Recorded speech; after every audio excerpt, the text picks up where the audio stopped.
This week on Quality Digest Live, we'll investigate the risks and rewards of quality assurance throughout the supply chain with Kari Miller of Pilgrim Software.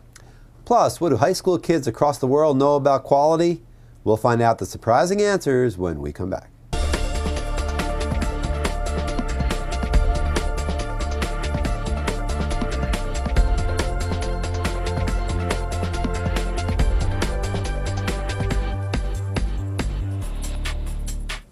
This week's sponsor of Quality Digest Live is Intertek. Learn about device classification, technical documentation, and quality systems requirements for medical device manufacturers in 4 of the world's largest markets. Visit intertek.com. Welcome back to Quality Digest Live for May 25th, 2012. QDL is your weekly look at who and what is making the news in the world of quality. I'm Dirk Ducharme, Editor-in-Chief of Quality Digest. Yes, you are, and I'm Quality Digest publisher Mike Richmond. Okay, we've got a busy show this week, busy week, and we've got a couple of great interviews, a dynamic tech corner with Dirk in a little while. So we're only going to cover one news item this week, but it's a good one. It sure is. Well, there was an interesting article this week by Wharton about employee loyalty. So here are some interesting statistics cited by the article. MetLife's 10th annual survey of employee benefits, trends, and attitudes released in March 2012 puts employee loyalty at a 7-year low. 1 in 3 employees, the survey says, plans to leave his job by the end of the year. According to a 2011 CareerBuilder.com report, 76% of full-time workers, while not actively looking for a new job, would leave their current workplace if the right opportunity came along. Mm-hmm. Other studies show that each year the average company loses anywhere from 20% to 50% of its employee base. I mean, that's really high churn. Sure so some employees are clearly feeling a little disconnected from their work. And there are some possible reasons for this. The recession, obviously, during which companies have laid off a huge amount of employees with little regard for loyalty or length of service. There's been a whittling away of benefits. And this is an interesting one, a generation of young millennials. Mm-hmm. Those are people from age 15 to 30 who have a different set of expectations about their careers, including the need to be their own brand, wherever that takes them. So in a nomadic world, the author of the article says, one of the casualties is a decreasing sense of commitment to the organization. This is much different than for our parents, right? Sure. But there are ways to build loyalty, says James Harder, Chief Scientist of Workplace Management and Well-being for Gallup. Loyalty is based in part, he says, on our need to be connected to a manager, a coworker, or a purpose, and also the need to be recognized. Harder says that even during the recession, when people's perceptions of their own standards of living did drop as the economy dropped, that same drop was not registered in workplaces where employees said they have someone who encourages their development. So the upshot is, loyalty is based on, hey, no big surprise, interpersonal connections and job satisfaction. Mm-hmm. If you're happy with where you're at and who you work with, you're going to tend to be a little bit more loyal to your company. Yeah, and you know, it's a two-way street, of course. Loyalty goes both ways. It's it's a chicken and the egg thing. Which came first, the loyalty that the employees lost or the loyalty that the employers stopped giving to a certain extent? Yeah, the employers got to be doing their part as well. Their part too, yeah. Yep. Good stuff, good stuff. Thanks, Dirk. Sure. Okay, great. All right, well, like I said, we're going to jump right into our feature articles this week because we got a great show, great busy show for you. And we're going to start off with an interesting piece. Kari Miller is with us, and Kari wrote an article for us that appeared in yesterday's issue of Quality Digest Daily called "Quality Across the Supply Chain." Now, there it is right there. You can see it in your screen share. Now, quality issues, of course, across the supply chain, we know there's a lot, because we've talked about it on the show a lot often, that there's a lot that goes into that. You know, risk management is part of it, cost of quality is a part of it, and there's certain things that you really need to be aware of, especially as Kari comes to it from this perspective of a regulated environment, pharmaceuticals in particular, that there's a lot you really need to be aware of. I mean, today's supply chains, hey, we all know, you could be dealing with dozens, if not hundreds, of individual organizations across thousands, tens of thousands of miles. It's a very complex system. And handling that supply chain, very, very important for making sure that you're ensuring the quality of your organization across the spectrum of your enterprise. So we're going to jump into this right now with Kari Miller. Kari is with us. Kari, and you, we can hear you, I assume, through Skype if you're there. Hello. Hi. How are you? Hello, Kari. How are you today? Good, thank you. Thank you for having me. Sure. Thank you. And Kari, of course, is the author of the article, and she's the Senior Director of Industry Solutions and Product Management for Pilgrim Software. And of course, you, again, wrote the article that appeared in yesterday's issue of Quality Digest Daily. So Kari, again, thanks for joining us. I wanted to start off by really asking you a little bit about the supply chain and manufacturers. Today, of course, manufacturers shrinking their supplier lists and demanding shorter lead times and greater cost reductions.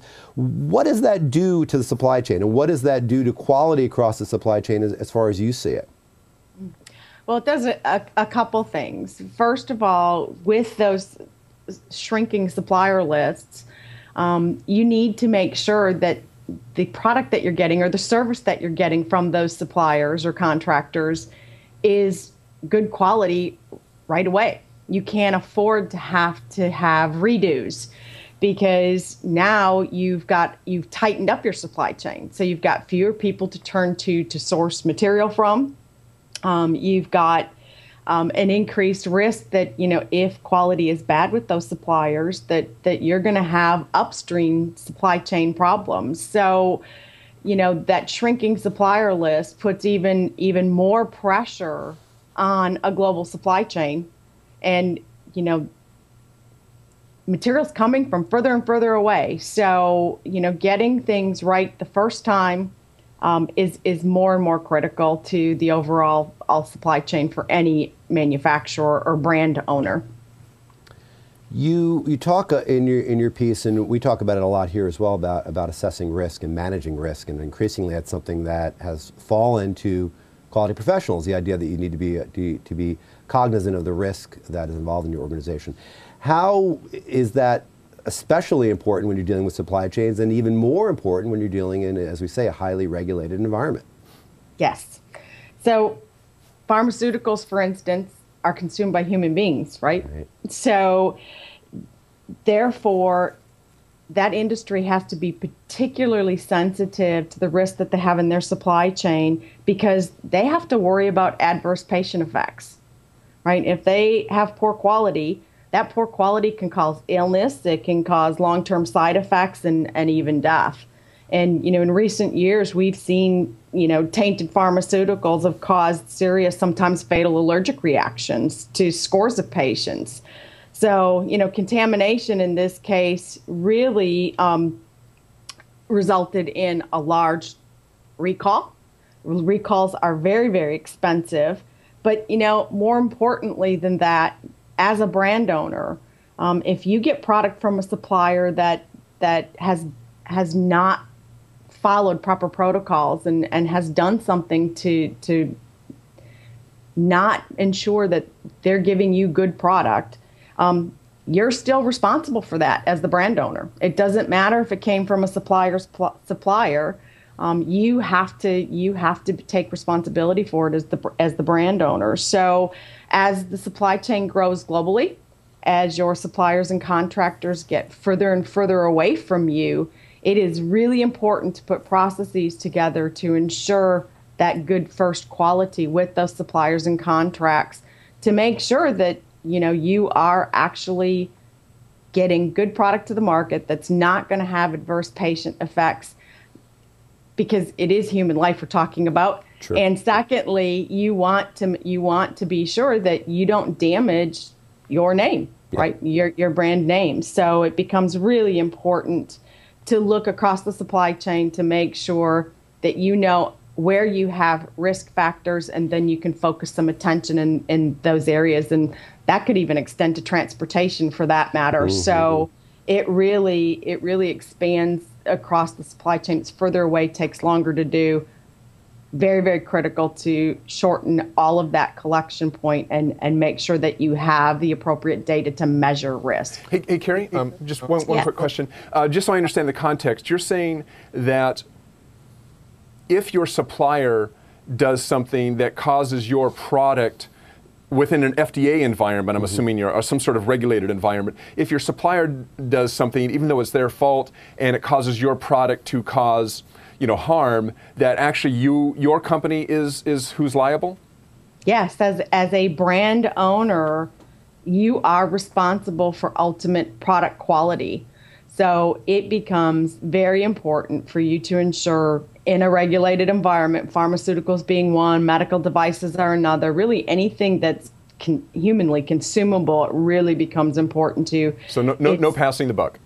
Exactly. Okay. So transparency with your suppliers, no matter where they're located, is going to be absolutely critical to the health of your supply chain.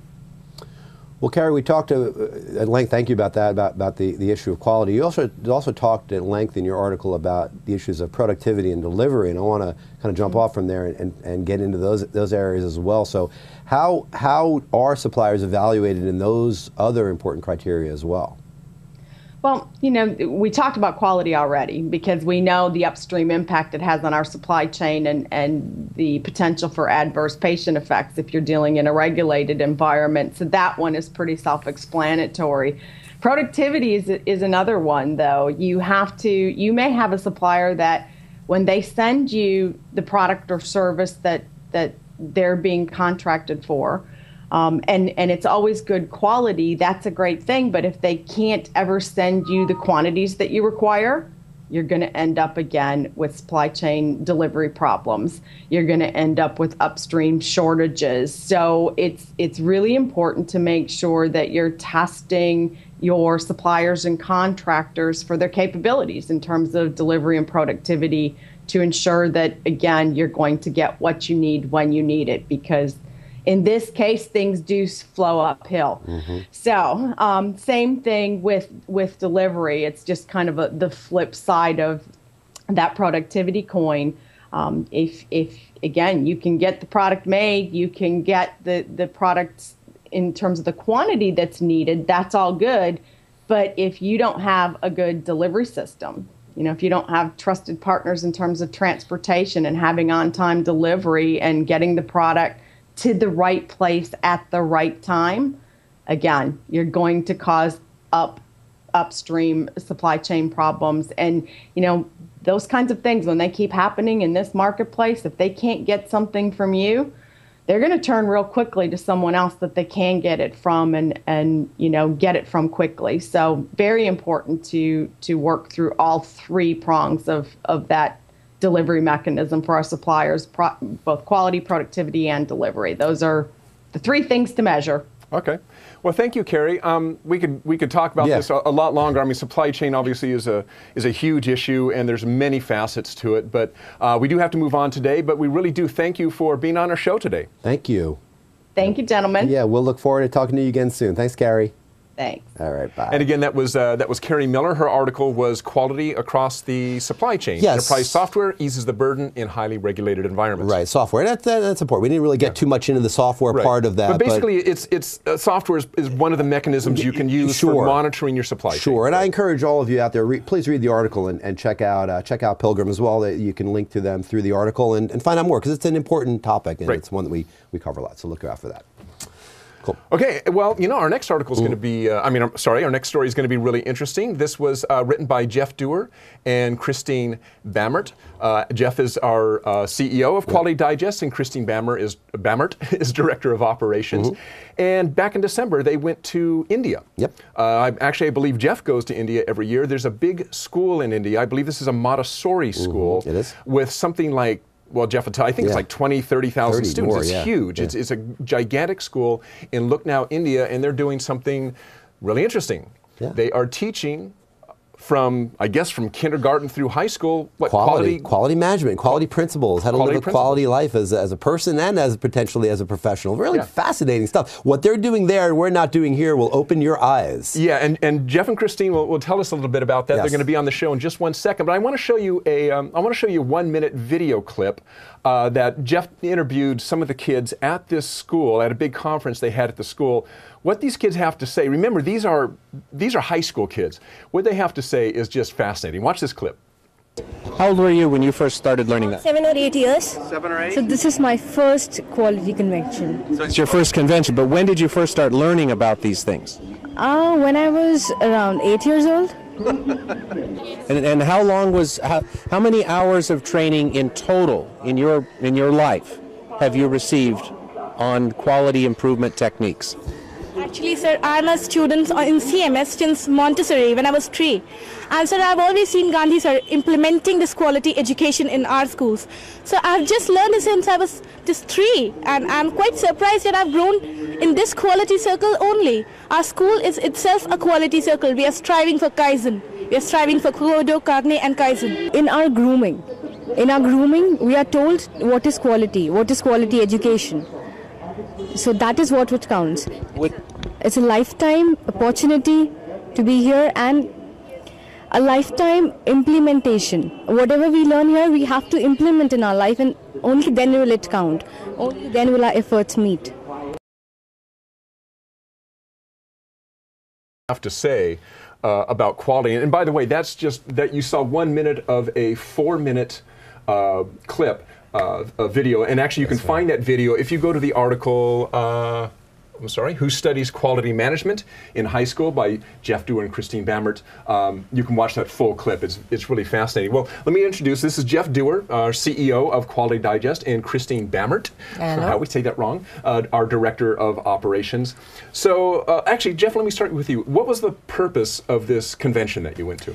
The purpose is to promote quality management principles at a very, very young age, and then to give those kids a real opportunity to showcase what they're able to do and how they're able to apply it in their own lives within their own schools. Okay. And why do the students choose to participate in this convention? I mean, what's their motivation, I guess? They have competitions in all the regional schools in all the in the countries that come. And the winners of these competitions come to the convention in Lucknow or wherever it's held, and it's prestige. I mean, it's pride and honor and a great trip. I mean, it's great. Well, tell us a little bit about, either one of you, tell us a little bit about this school. I mean, it's pretty fascinating, the school itself. The City Montessori School is where it really all started back in the early 90s, and they have 40,000 students. 40,000? Yeah, it's in the Guinness Book of World Records as the largest school by students. They really started embracing the ideas of Duran and Deming and Crosby and a number of other quality gurus within the curriculum back in the 1990s. That grew into this competition that was framed with quality circles, student quality circles. But it really goes beyond that. It's really part of a much broader quality management education. The way the competition takes place is through the circles. And then it's in Lucknow every other year, which is a city of about 4 million. And then the other years, it was in Singapore, it was in Houston. Okay. It's going to be in 2014 in the UK at Kingston University. So that's interesting. So this isn't, obviously if it was in Houston in the UK, this isn't just something that's happening in India. I mean, tell me a little bit, like when they go to Houston or the UK, are there other quality students? I honestly don't know. I don't know that the United States has embraced this at all, unfortunately, because it's neat. It's great stuff. But I think that when they bring it to a foreign country, it's still the kids from these mostly Asian nations plus Mauritius that come. Yeah, that's interesting. Well, I mean, the thing that fascinated about me, and I don't think, well, we saw a hint of it in this interview, but you see it more in depth if you watch the entire piece, is this isn't just, oh yeah, we're learning quality like we learn math and spelling and all that. It's like, this is kind of a whole ethos that's being ingrained into it. Way beyond that. I mean, the theme of last year's conference was becoming a TQP, a total quality person. Okay. So it's not just very holistic approach. Oh, absolutely. But you know, they start with what it means to solve quality problems and how you identify problems and use statistics and so on and so forth.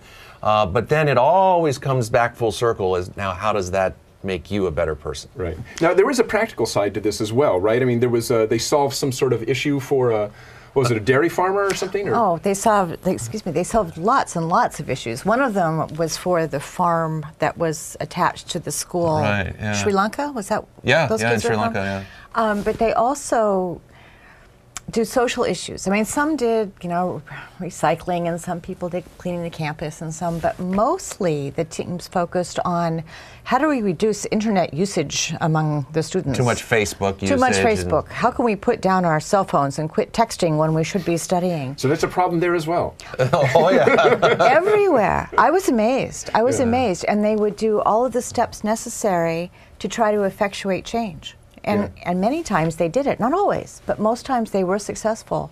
It was neat. Yeah, taking samples of how students were processing doing their homework and how much interruption time they were, but through texts or through Facebook or whatever. So, well, what struck you most? I mean, we just got a minute left here. What struck you most about when you walk away from that? What just got your blood going? I mean, what was the most exciting thing about talking to those kids? I really like teenagers, and I like them all. I do. But I was so impressed with the poise and sophistication and kindness and really the self-focus. They want to be total quality persons. Yeah. And it comes across. I mean, they behave that way. They act that way. They're warm and giving and loving and kind and smart. Yeah. And I just thought, wow. I think one of the last, matter of fact, I think it's the very end of this video clip. It's a boy you're talking to, and I think he says something about it's all about. Do you remember? It's all about making quality just part of your entire life, or something like that.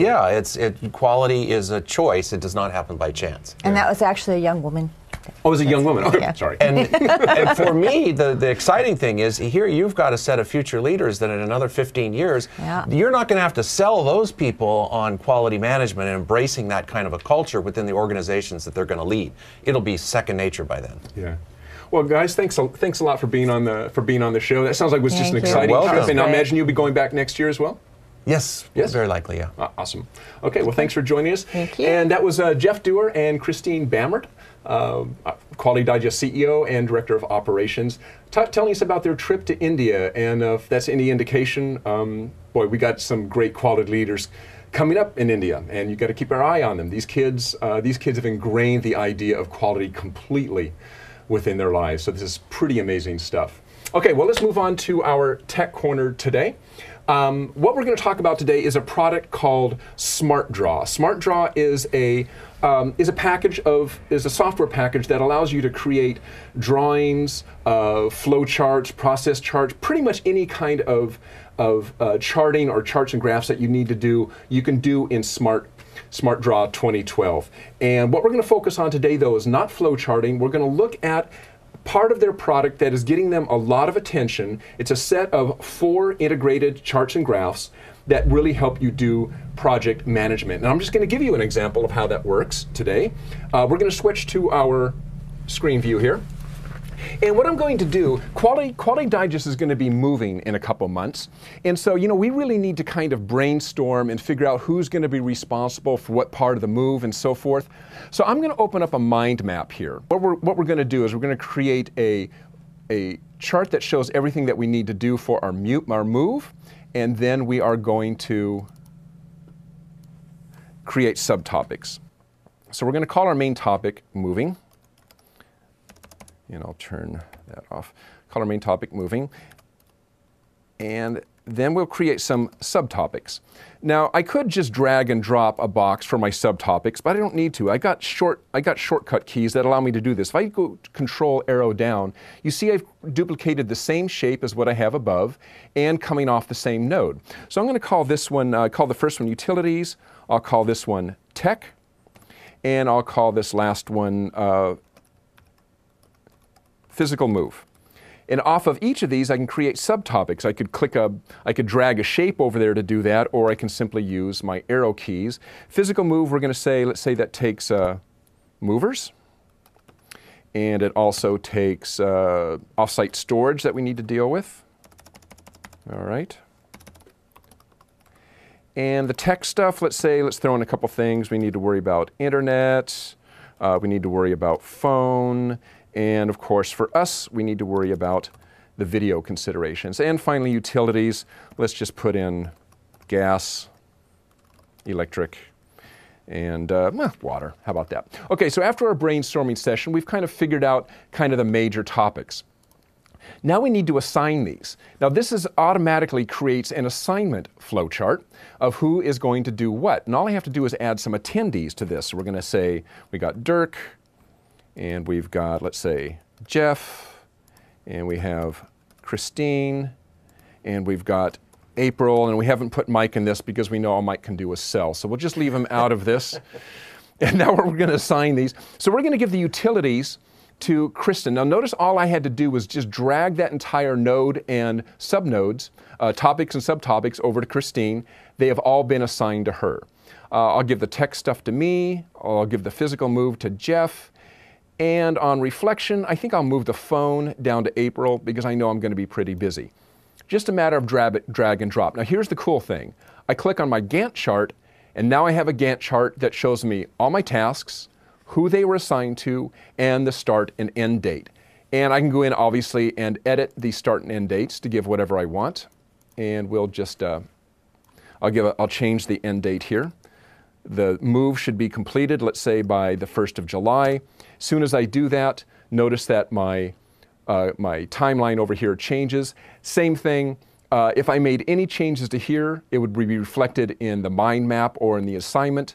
No matter where you make a change, it propagates throughout all of these, making your project management much simpler. Now, once we're done with this, the big thing that I want to do is I want to communicate this now to the whole company to get everybody on board with what we're doing. This is where this is really cool. I'm going to create a series of PowerPoint slides directly from SmartDraw.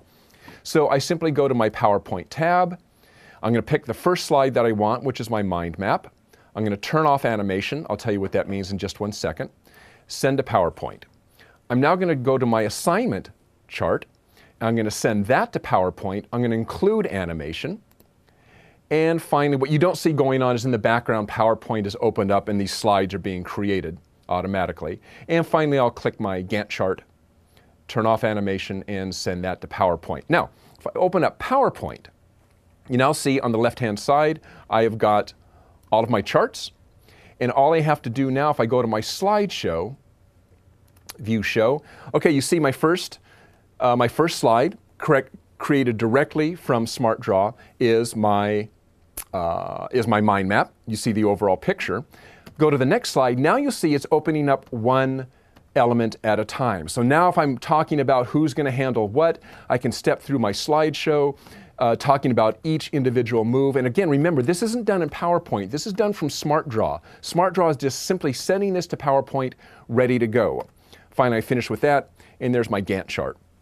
So very easily what I've done from from SmartDraw, is I've created a mind map that I created during our brainstorming session. During the brainstorming session, or maybe afterwards, I was able to use that mind map to assign duties to whichever people those are going to be responsible for. That automatically creates a Gantt chart.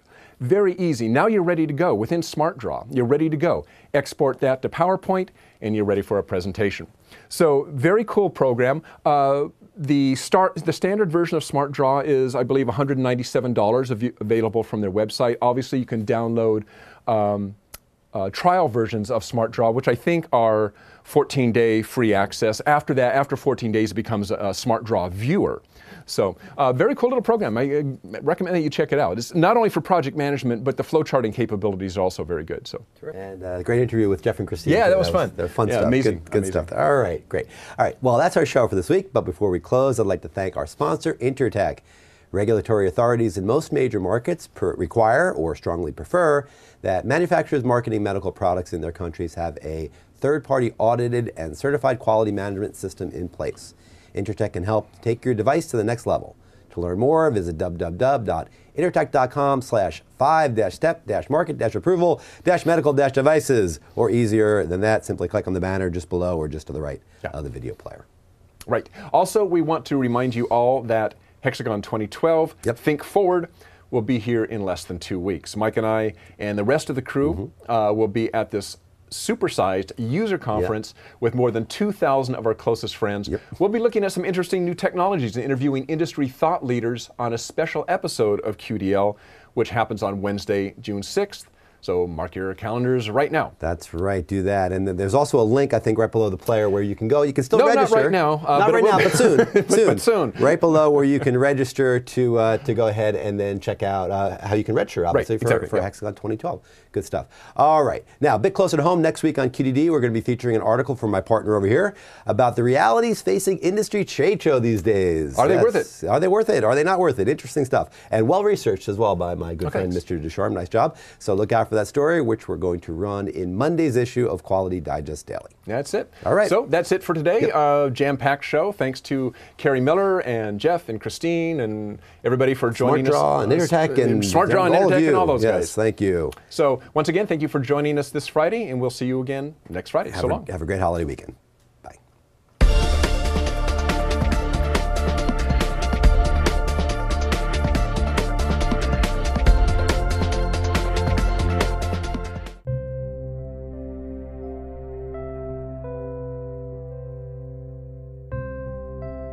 Thank you.